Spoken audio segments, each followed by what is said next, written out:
Бирок өкмөттөн бир да киши катышпай койду. Баш Өмүрбек Токтогулович тарабынан 5 жылдык улуттук программа кабыл алынып, ошонун 5% да ишке ашпаптыр.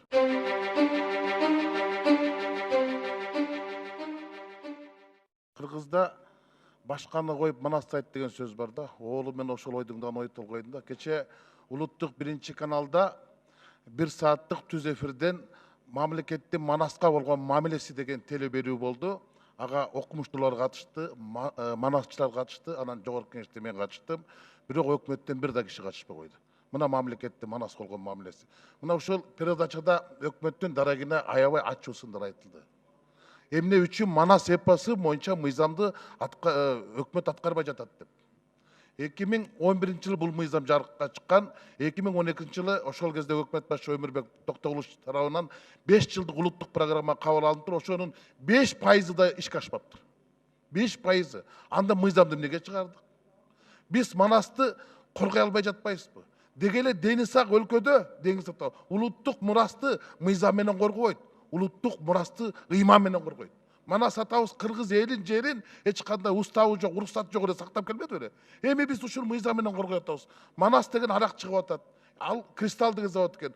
4 жолу талкуу болуп өкмөт токтото албай коюптур. Ал эрешкенсип эми Бакай Аккола деген арактарды чыгараттыр. Эртең каныкеден кайнак чыгарат. Ушинтип отурушубуз керекпи? Манасты биз коргошубуз керекпи? Экинчи маселенин дагы өзөгү бар деп эсептейм. Кыргызга таанымал эмес, Кыргызды тааныткан Сүймөнкул Чокморов деген СССРдин эл артиси бар. Аны Маданият министрлиги билеби же көзүнө илеби мен билбейт экен. Бирок бул өкмөттүк иш-чара болуш керек ошонун 80 жылдык мааракеси. Өкмөт өчөшкөнсүп Маданият министрлигине өткөрүп койсо, Маданият министрлиги департамент кинематограф өткөрүп коюптур. Ушундай кишинин деңгээлин департаментке түшүрөсүзбү? Мына эртең ошонун тоюна Орусиядан Аринбасарова келатыптыр. Асаналы Ашимовду чакыраттыр. Али Хамраевди чакыраттыр. Анан ошо коноктор келсе кошто мамлекеттен. Анан департамент өткөрсө, мамлекетке, өкмөткө уятпы? Уят, анан бир дагы сом акча каралбаптыр.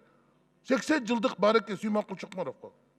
Мен өкмөткө айда канча өкүргүм да келбей калды, өтүнгүм деле келбей калды, өтпөй деле калды болуш керек. Андыктан мен урматтуу президентибизге кайрылам. Эгер Кыргыздын өңү Сүймөнкулдун өңүндөй деген сөздүн төркүнү төгүн болбосо, анда урматтуу президентибиз өздүк фондуңуздан жанагы Сүймөнкулдун өзүнүн сүрөтү чапталган түшкөн жашыл кагаз бар. Ошодон бир пачка берип койгула. Ушул улуу агабыздын урматтап, ушул уят болбой, конокторго, коштолорго өткөрүп алайык. Ал тарыхта татыктуу киши. Ушуну айтып коеюн дедим. Рахмат.